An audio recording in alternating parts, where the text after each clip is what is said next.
देखें, पाकिस्तान इस्लामाबाद में जो ये वाक़या हुआ है मज़दूरों के साथ, पाकिस्तान मुस्लिम लीग फंक्शनल पुरज़ोर इस वाक़े की मज़म्मत करती है और पाकिस्तान मुस्लिम लीग फंक्शनल ये मुतालबा करती है जो रहनुमा के, जो वहाँ के जो लेबर हैं, जहाँ के वो जो मज़दूर हैं, उनके ऊपर लाठी चार्ज और टीयर गैस जो इस्तेमाल किए गए हैं। हम पाकिस्तान हुकूमत से ये मुतालबा करती है फंक्शनल लेबर विंग सिंध के फिल फौर उनकी रहाई दी जाए और उनके जो जायज़ी मुतालबात हैं वो उनके पूरे किए जाएँ। इनके जायज़ी मुतालबात क्या थे?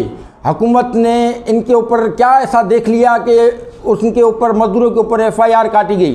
तो हम पुरज़ोर नमूने से शदीद मज़म्मत करते हैं और हम ये मुतालबा करते हैं कि इनकी रहाई की जाए, उनके जो जायज़ी मुतालबे हैं वो पूरे किए जाएँ। इनके जायज़ी मुतालबे यही थे कि हमारी पाकिस्तान के जो मज़दूर हैं उनकी ये तनख्वाहें जो हैं बढ़ाई जाए और जो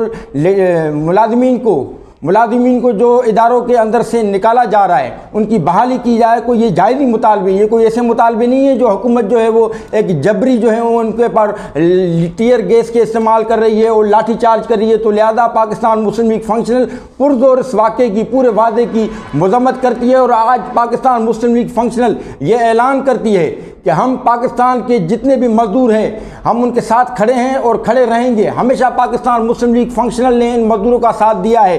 तो हम लिहाजा गवर्नमेंट पाकिस्तान से ये मुतालबा करते हैं कि जो मुलाजिमीन को फिल फौर जो गिरफ़्तार किया गया है, फिल फौर उनकी रहाई दी जाए और टीयर गैस जो है वो शेलिंग कर रहे हैं वो अपनी शेलिंग बंद करें और मुलाजिमीन को रिहा किया जाए और यहाँ के जो इनके मुलाजिमीन के जायज़ मसले हैं वो उनके जो है वो पूरे किए जाएँ।